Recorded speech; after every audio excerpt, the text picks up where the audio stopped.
Oh, finalmente ci sono con una bella top app. Oggi vediamo le migliori applicazioni open source per Android. Ripensiamoci un attimo alla mente col concetto di open source. Un'applicazione, un programma open source vuol dire che ha il proprio codice sorgente, con tutte le righe con cui è stata compilata, disponibile al pubblico, molto spesso su GitHub, che è una piattaforma dedicata a questo. Quali sono i vantaggi? Vuol dire che tutti, magari soprattutto le persone più esperte, possono andare ad analizzare il codice sorgente per trovare eventuali difetti dell'applicazione, eventuali falle di sicurezza o magari anche aggiungere nuove funzionalità che gli sviluppatori non avevano. Pensate comunque, in generale tutte queste applicazioni open source sono anche molto attente al discorso della privacy. Durante il video qui in basso vedete dei log, delle animazioni che vi indicheranno da dove potete scaricare quella determinata applicazione. Per alcune sono disponibili solo sul Play Store, altre solo su un sito web, altre invece su uno store alternativo, e questo store alternativo è la prima applicazione di cui vi parlo, F-Droid. F-Droid è proprio la prima applicazione open source di cui vi voglio parlare.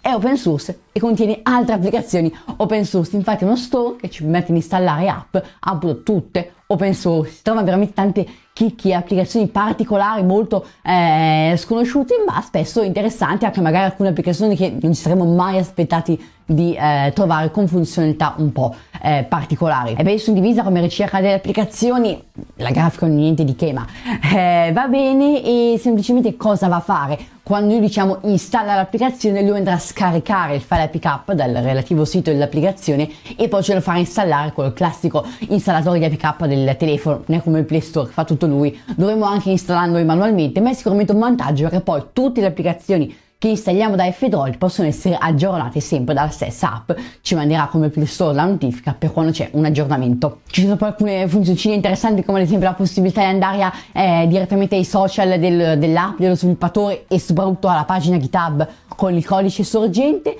ma si può anche andare a vedere tutti i permessi che una certa applicazione richiede: fotocamera, microfono, localizzazione, accesso ai file del dispositivo, ma anche installare versioni più vecchie. Quindi magari se vediamo che una versione ha dei problemi, possiamo provare ad installare alcune più vecchie per appunto provare a risolverli. E questo è proprio il bello degli APK, sono dei file che in modo che possiamo installare versioni più vecchie anche 10 anni dopo, volendo possiamo installare la prima versione di WhatsApp. Seconda applicazione molto interessante, Snapdrop, una copia di AirDrop di Apple. Ce ne sono molte, è vero, ma questa devo dire che mi piace moltissimo perché è immediata sia nel trasferimento di file sia nell'utilizzo. Infatti la possiamo utilizzare tra computer, tra telefoni, tra computer e telefono. Possiamo sempre accederci al sito web, magari su computer, ma se siamo su telefono l'applicazione è sicuramente più comoda. È un progetto totalmente open source per la condivisione dei file.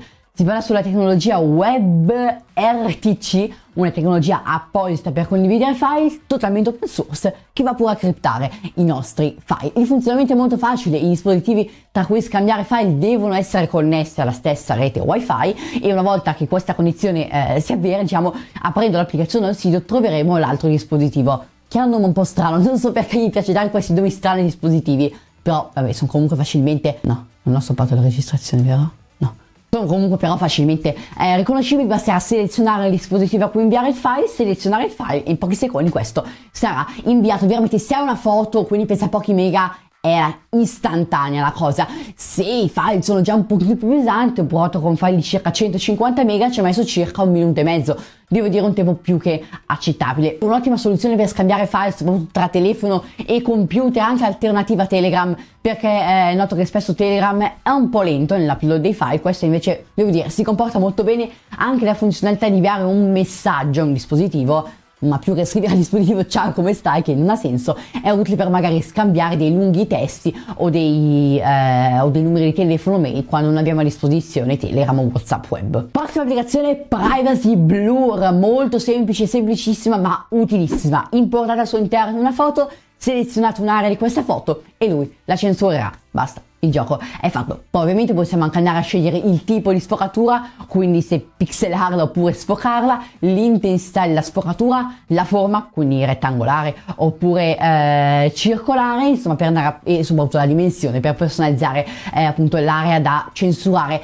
semplicissima ma utile per fare qualcosa di più professionale rispetto allo solito scarabocchio col pennello di WhatsApp oppure Instagram. Sembra una subidata, ma spesso quando vi trovate a dover sfocare qualcosa, censurare qualcosa, non sapete mai come farlo in modo abbastanza sobrio. La prossima applicazione è la vera rappresentazione dell'open source. Si chiama Florisport ed è una tastiera alternativa a quella di Google, di Samsung, Huawei, Microsoft, Swift, insomma una tastiera per il nostro dispositivo che ovviamente è totalmente open source, e questo comporta avere due vantaggi. Innanzitutto è molto attenta alla privacy, ma poi è molto personalizzabile. Ma andiamoci un attimo piano, devo dire nell'ultimo giorno e mezzo circa l'ho utilizzata come mia tastiera principale e devo dirvi che l'esperienza d'uso, le funzioni sono veramente uguali a quella di Google. Non sembra quasi di avere un'altra tastiera. Ci sono molte funzioni simili, ma viene anche alleggerita di funzioni utili, come ad esempio le GIF, gli sticker, le emoji, tipo come si chiamano, che veramente su Google vanno ad appesantire la tastiera sia nell'utilizzo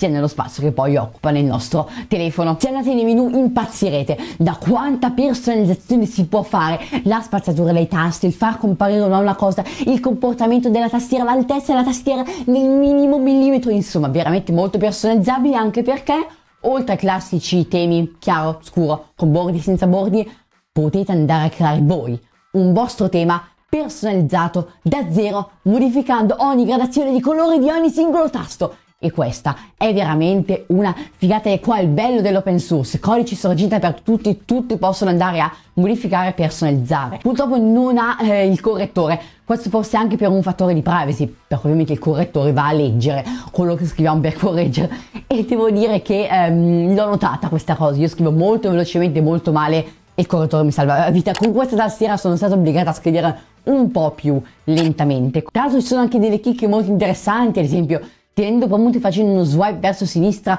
sul tasto per cancellare potremo andare a selezionare i singoli caratteri da cancellare. Ci sono i tasti diretti per il copia, incolla, taglia, seleziona tutto. C'è addirittura l'annulla e i ripeti, le freccine per muoversi nel testo, oltre che le classiche modalità a una mano.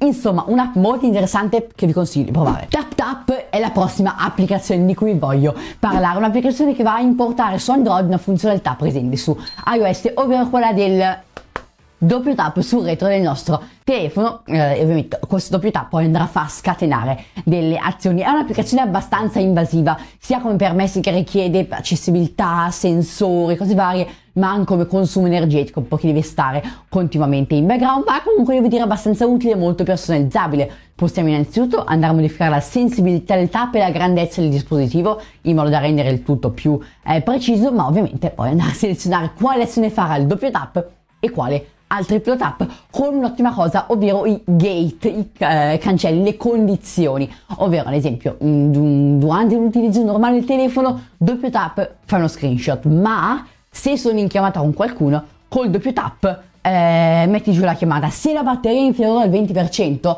col doppio tap attiva il risparmio energetico. Se il telefono è connesso via USB al computer, col doppio tap attiva la torcia. Ad esempio, insomma, molto personalizzabili sono queste condizioni che appunto vanno a migliorare le sue funzionalità. Avete Spotify gratuito? Odiate le pubblicità? La soluzione è Mutify, la prossima applicazione di oggi, che molto semplicemente va a stare in background mentre ascoltate una canzone su Spotify. Appena arriva la pubblicità, lui muterà il volume, in questo modo non andrete a sentire la pubblicità. Spesso magari può essere meglio sentire silenzio piuttosto che sentire una pubblicità. Anche questa è abbastanza invasiva, poiché resta sempre in background, soprattutto quando ascoltate Spotify, però devo dire che aggiunge una canzone niente male che ci permette di togliere la pubblicità legalmente. Lo so che legalmente volendo si può togliere, però noi facciamo solo cose legali qui dentro. Un'altra funzione che integra è o togliere al massimo il volume oppure abbassarlo leggermente, per cui di sentirla di meno. Xclipper, penultima applicazione di oggi, ovvero un clipboard manager, un'applicazione che va a salvare tutto quello che copiamo per poi poterlo recuperare. Infatti un po' un difetto, se così possiamo dire, di Android è che quando copiamo una cosa e poi ne copiamo un'altra, la prima cosa che abbiamo copiato non la possiamo più incollare. Con Xclipper questo problema lo risolviamo perché tiene lo storico di tutto quello che abbiamo copiato.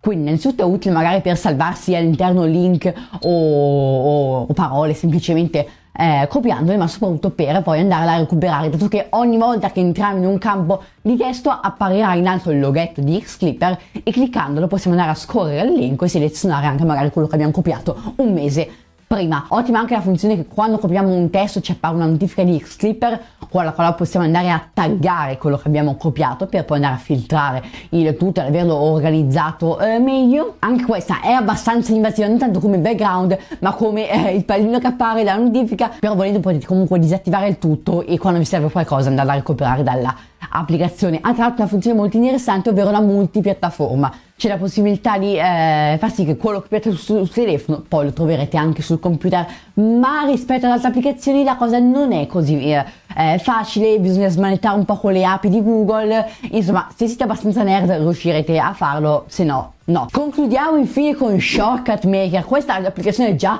un po' più famosa, molto bella come grafica, assolutamente ci permette di creare dei collegamenti rapidi, quindi delle icone che poi andremo a mettere nella nostra schermata home che fanno delle azioni. Queste azioni possono essere dalla più banale apertura di applicazioni, ma magari può essere utile creare il collegamento per aprire l'applicazione da questa app, per modificare il nome oppure l'icona, ma anche addirittura andare in determinate sezioni delle applicazioni. Ad esempio con un tap apriamo una nuova scheda di Chrome, con un tap andiamo in un determinato corso di Classroom, con un tap andiamo in una determinata vista del calendario. Insomma, molto interessante questo, ma poi possiamo anche accedere direttamente a un contatto, a un file, a una cartella, a un sito web, a una sezione delle impostazioni. Clicchiamo e automaticamente si aprono le impostazioni del wifi. Altra funzione interessante, la possibilità di creare una combinazione di due applicazioni aperte sul doppio schermo, quindi una sopra e una sotto, e con un tap aprirle automaticamente. E quindi anche questa top up finisce qui. Ditemi cosa ne pensate qui sotto nei commenti, consigliatemi ovviamente nuove applicazioni. In descrizione i link per scaricare tutte queste applicazioni di cui vi ho parlato. Entrate ovviamente nel canale Telegram e noi ci vediamo al prossimo video. Ciao!